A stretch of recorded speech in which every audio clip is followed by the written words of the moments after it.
This is the Chris Project, where we discuss mental wellness, self-awareness, and mindset with entrepreneurs and experts. Set your perceived ideas and biases aside, and let's go on our journey for yourself, for your family, for the world.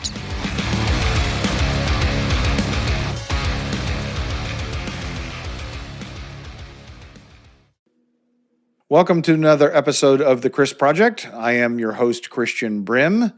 Joining me today, Kelly Tuttle. Kelly, welcome to the program. Thank you for having me, Christian. I'm happy to be here. Well, I'm eager to hear your story. You are an entrepreneur, as we discussed in the green room, but it sounds like you have some other experience besides entrepreneurial that might be of benefit to our listeners. So let's start with that. Tell us about your experience with TBI. So my story starts with a thunderous clap of metal and the shattering of glass, and people coming out of their homes to see what has happened. And I was driving home from work, and another driver pulled out in front of me on a rural road, and I was unable to stop in time before my car collided into their car. And it was a bad crash. My car was totaled, airbags were deployed, uh, but I thought I can shake this off and get back into life. At the time, I was a mother of young children and the main income earner and benefit earner in my family. And so I went to work the next day, and my colleagues who are registered nurses and nurse practitioners, I was a cardiology nurse practitioner at the time, noticed that I wasn't getting my words out right, that I wasn't acting right. And so they implored that I see my general practitioner the next day, which I did. Let me pause for a second. So you had no recovery period? You just had the accident one day and went back the next day. Okay. All right. Yes, it goes with my personality at the time. And so I went and saw my general practitioner. She recognized I had a concussion. She took me off work for 2 weeks, and I left thinking I'd be better. So I went back to work, went back to life. I was pretty miserable, headaches, irritability, fatigue, neck pain from the whiplash. But I just pushed through because that's what I was always raised to do. You just pull yourself up by your bootstraps and you push through, and you meet your commitments no matter what. And I actually fell asleep at the wheel 2 to 3 months later. Were you not? No, I was sleeping. I was sleeping a lot. And I ended up slamming on my brake and preventing my car from slamming into a tree. And this is how my brain was working at the time. I decided, instead of letting my doctor know that I fell asleep at the wheel, I would just take a nap in my car in between work and home on the side of the road. That And was a solution. yes, not the best, not one I would recommend for sure. And I fortunately had lunch shortly after that with a colleague who was at the time a neurology nurse practitioner. So she was curious about my recovery and asked me, how it was going. And I said I still had a lot of symptoms, but that I fell asleep at the wheel, but it's okay. I'm taking this nap on the side of the road. And she's like, no, that is not okay. You need to see a physical medicine rehab doctor. You need to get a brain scan. And I hadn't had any of this before. So after jumping through a lot of hoops with my health insurance, I finally got that referral to the physical medicine rehab doctor. Okay, I'm going to pause for a second. This is not necessarily germane to the conversation, but I am curious. You were in an auto accident that someone else caused, and you had these medical complications. Why was their insurance not paying for it? Why was there not a personal injury lawyer at your door saying, "Let's go, recover for your pain and suffering." Well, that's a really great question. What I had found was my insurance company told me they didn't have time. They were based in Texas to call a doctor in California to get the information. And when I realized that I was on my own, because I was afraid of being stuck with a huge medical bill. I work in healthcare, Mm-hmm. so I know that Mm-hmm. the bills that the care that my insurance company was paying for was supposed to be paid by a third party. Right. And so I'd fortunately, wanting to get better as fast as possible, I'd read several, not read, but listened to and skimmed through um, a few uh, traumatic brain injury recovery books. Mm-hmm. And all three of the books said, if you think you need a lawyer, hire a lawyer. And Mm-hmm. when my car insurance company told me that, I got onto, fortunately, the Brain Injury Association of America's website, BIA .org, I believe it is. And they had a list of lawyers. I called a lawyer in New York who referred me back to a lawyer in California.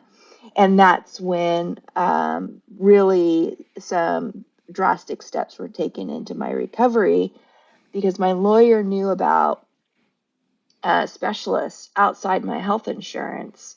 Now, Mm-hmm. remember, my health insurance just told me, just go home, rest, and you'll get better. And when I went Don't get back, me started on insurance uh, companies. I know. And then when I went back and said I'm not better, they referred me to mental health. Mm. And the mental health counselor said, no, your symptoms are related to your concussion. You need to go back to your Right. doctor. I mean, this is terrible. And so I just was not getting the care from my insurance company or my doctor. And this lawyer made these referrals, and I started learning more about my injury and getting better. And at one point, my husband said, it's terrible to say, but your lawyer cares more about you recovering than your doctor. Money is a hell of an incentive. I mean, Yes. I don't say that flippantly. Like everybody complains about.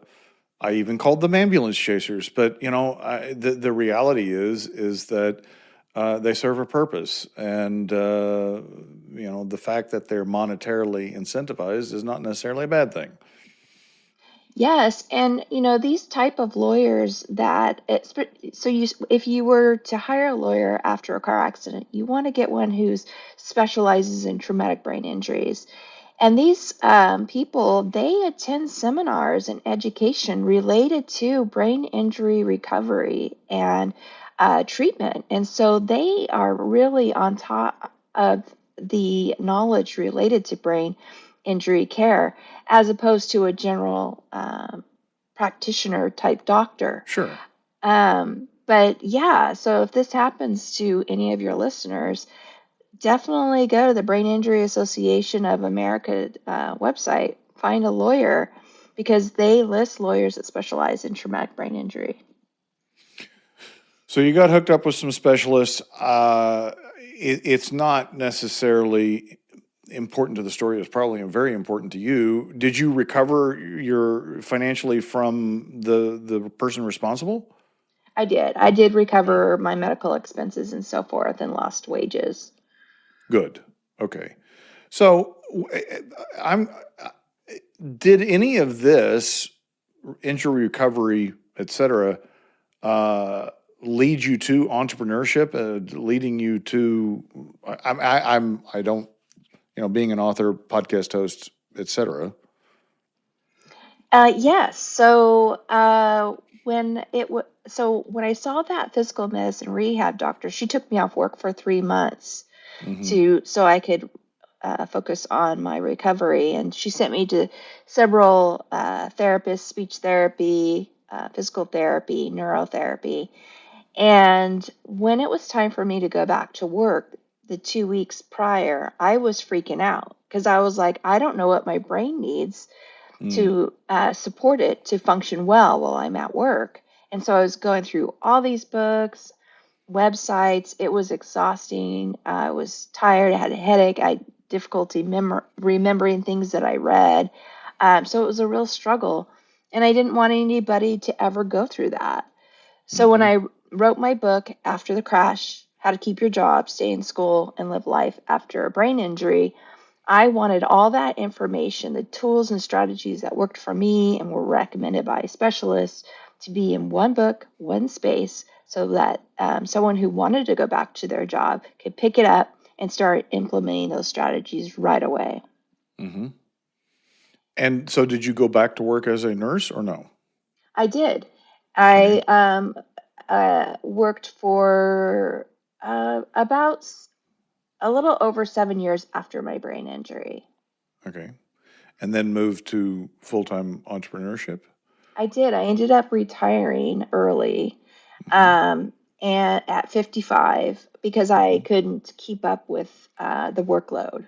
And Right. and I mean, that's a my physically demanding job. yes, and my managers at the time weren't willing to provide resources to support um, my disability. So I just decided to do their early retirement and then do this instead full time. And I've been happy ever since. So that was how long ago that I'm not trying to, what's the word I'm trying to, I haven't had a brain injury and well, maybe I have and I just haven't realized it, but I still have trouble putting thoughts together. Interpolate, that was the word I was looking for, your age, but how long ago was that you went full-time A entrepreneur? year ago. Okay. All right. So, here's my question. What did that experience, because I find the brain absolutely fascinating. The way the brain works to me is one of the most, I don't want to say misunderstood. It's one of the things that fascinates me about like the fields of psychiatry and psychology is that it's unlike other forms of medicine. It's primarily done by observation, right? There's not a lot of you can do an MRI, but like there's no blood work to determine brain chemical levels, right? And so it's a lot of observation and guesswork, and like there's just a whole lot that we don't know about how the brain works. Um, so what my question is there anything you learned through that experience that changed how you um, approached entrepreneurship? Like, is there something you learned that has shown up in your entrepreneurial journey? That's the best way I can phrase that question. Well, definitely, I guess I would say resilience. Of course, just Mm, recovering from the brain injury, I would hmm be developing my resilience. But related to my business, I would say that I have really been happy that I made the decision to do it because I'm constantly learning something new. hmm And when you're constantly learning something new and you're pushing your brain, it encourages neuroplasticity. And I feel like making that decision to write my book was one of the best decisions to boost my recovery mm, because I set myself on a journey where I would be constantly learning and not stagnating. hmm That's brilliant. I had a friend had a traumatic brain injury many years ago, and from her perspective, what she says is that she had a personality change. Hmm. Now, I don't know how much of that was truly caused by the brain injury, or those were just that was the meaning she ascribed to the changes that she made, right? But they were significant, like significant life changes. In your research and experience, is that common where people like change personalities? Yes, it can happen. In fact, my personality changed before my car accident. I was a very big go-getter, goal setter, accomplisher, out traveling, out doing stuff, volunteering in my community. And then after my brain injury, and I was a t-shirt jeans kind of gal. Mm-hmm. And after the car crash, I was more of a stay at home, and appreciating my home, my family, being grateful, being more mindful, spending more time in the present rather than worrying about the future or hanging out with regret in the past. Mm-hmm. So those were changes just to me, but because of the chemical changes, the organic chemical changes that happen in the brain, and then changes that happen in your life, um, you can have changes in your behavior and your personality.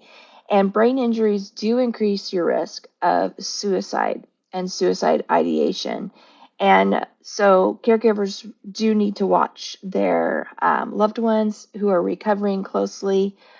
I believe it was the Brain Injury of America said that 1 in 5 brain injury survivors uh, still had suicidal ideation 5 years after their brain injury. It's a big deal. People have killed themselves after a brain injury just because things can change. Your personality changes, the chemistry, the way your brain function changes. And usually, the survivor, it's hard for them to articulate what's going on in their brain, and caregivers and people in general are just not knowledgeable about the impact of a brain injury or a concussion, and so they may not understand, maybe not say the right things or do the right things, and this can impair relationships of the brain injury survivor. Um, it can impact your work because you can't keep up, or you're irritable, or you have a burst of anger at work because you've pushed yourself too hard. Your brain's tired; it's ready to shut down.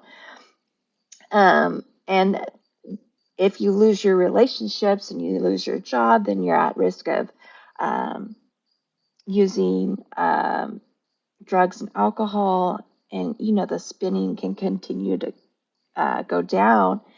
And there's a large percentage of the incarcerated population that are TBI survivors. Let's define some terms here. Is like a concussion considered a traumatic brain injury or not? It is. So they're synonymous. Okay. Usually, the concussion is used in the acute early recovery. The doctor will say there's a concussion, but if um, it's really a brain injury.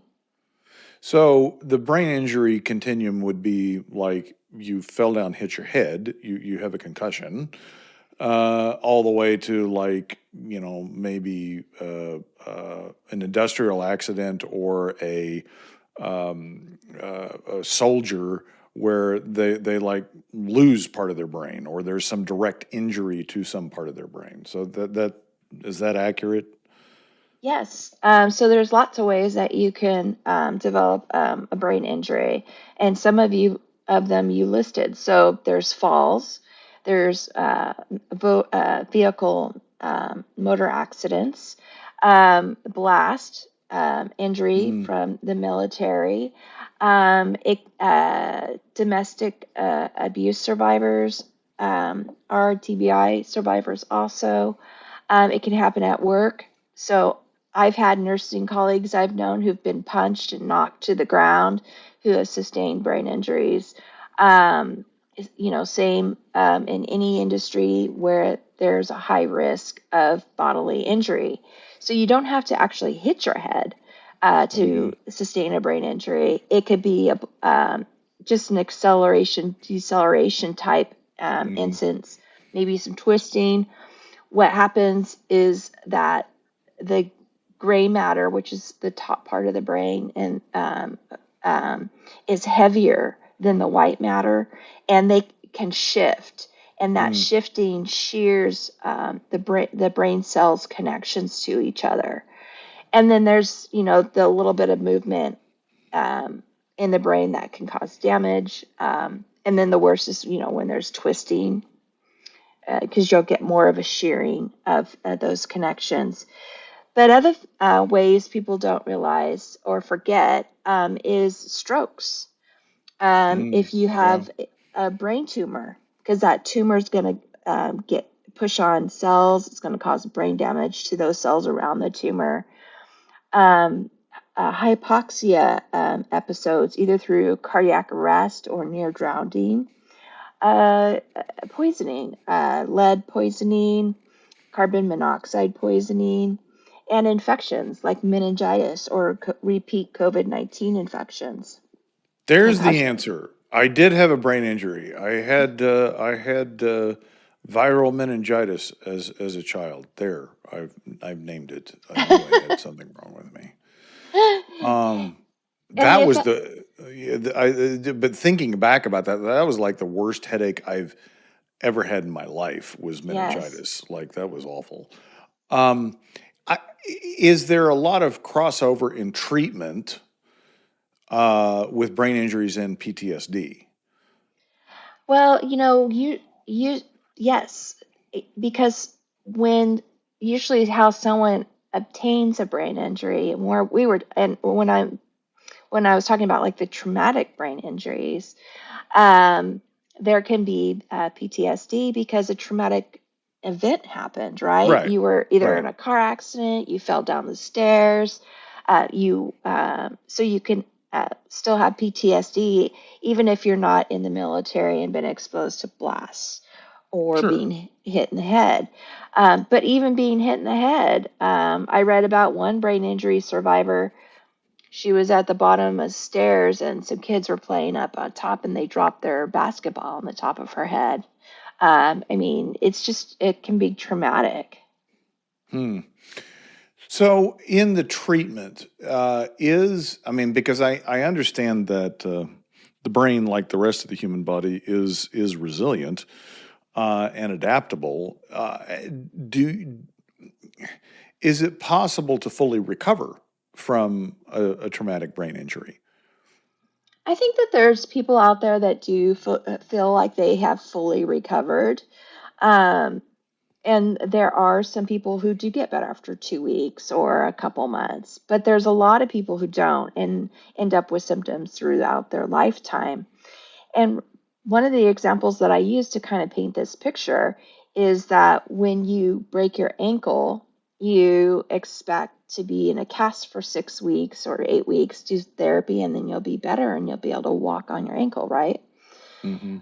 But your ankle may ache in the winter, or it may swell up, or it may be prone to twist more easier than your other ankle because of that injury. And it makes me think, well, why would you think the brain wouldn't have Right. residual effects Lasting. after? Right. Because it's a more delicate and intricate processing Oh yeah. organism, and it's squishy. Yes. Yes. That's a very good point. Like any physical injury, you may recover, but you're never quite the same, right? Right. Athletes will attest to that, ad nauseum. So that sounds like then that requires some adaptation on the person's part to continue to function or achieve what they want to. So, what adaptations have you had to make? Well, I just wanted to go back to what we were talking about, and I'll go back to your question. Is that the other thing is that brain injuries are cumulative. So Mm, if you fall off your bike as a child and maybe struck your head on the concrete, the sidewalk, that's a brain injury. And then if you're a young adult and you're in a car accident and you get whiplash, then that's another brain injury. And so Once you have a brain injury, you really want to avoid adding additional assaults to it. So knowing that, you would want to monitor your blood pressure, avoid diabetes, um, make sure your cholesterol looks great, because you don't want to hit your 60s and then have a stroke. And Mm. what I saw in practice, because I did change my career, I became a neurology nurse practitioner, um, was that you really want to preserve your cognitive ability into your later years, and keeping your brain healthy, and brain injury prevention is key in doing that, so that you can have a great, golden years and retirement and so forth. But going back to your question about using strategies, I had uh, the key thing is to know your symptoms. And having a brain injury, a part of that is there's an energy deficit, and that's because the brain is using a lot of energy to heal, clear out debris, make new cells, make those connections, changed, real estate of where it Hmm. used to do something, it'll change it to another spot that can work. And then there's also a change in this how the cells produce energy. So if you go back to high school and you think about your Krebs cycle, which is I hate doing, um, but You went to a different high school than I did because we did not talk. Maybe we did, and I've just forgotten. it's good to forget. So anyway, what you get out of that is you get those energy resources called ATP. And our cells run on ATP. That's the energy we get. You go through the Krebs cycle and you add oxygen and all that stuff.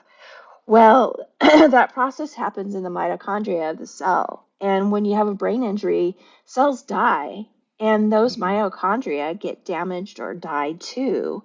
And so then you have a brain that has less power Mm. to keep doing the things that you're doing. And so knowing that there's an energy deficit, it's important to support the brain with external tools. For instance, I had um, sound sensitivity. I'm very sensitive to sounds, couldn't focus or concentrate if there was any noises around me. So when I was at work, I would wear noise canceling headphones or earbuds to help with my focusing. I had light sensitivity. So when I was at my desk and not in front of my patients, I would wear dark glasses. I had shields to block the fluorescent light from shining on me and creating an additional glare on my computer. So those are some of the things I implemented. And I was easily distracted by things that move around. So I had privacy panels on each side, asked for an additional one on the opening of my cubicle so that I wasn't distracted when people were walking in and out of the space that I was working in. That's very interesting because one of the things that I've noticed with entrepreneurs, if they is they tend to have these, and I may be using the wrong term, but neurodivergent attributes. I remember standing at a entrepreneur conference, and the speaker had us all stand, and then she read off these symptoms, and she said, like, if you have any of these symptoms, sit down. And by the end of the list of symptoms, everybody was sitting down, and she was like, well, I just described the symptoms of bipolar disorder, or something like that. I don't remember exactly, but and that's not to say that I think that all entrepreneurs have bipolar disorder. What I have noticed though is that there are themes with entrepreneurs of neurodivergency that seem to happen.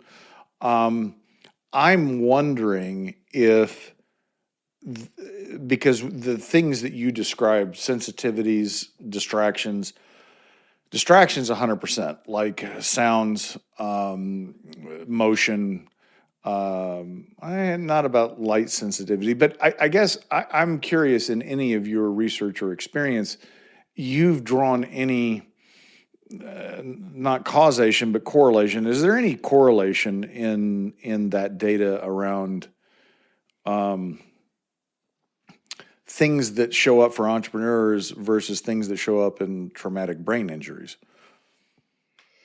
I would say that I'm a big podcast listener and I follow a lot of entrepreneurs and work from home type Hmm. podcasts.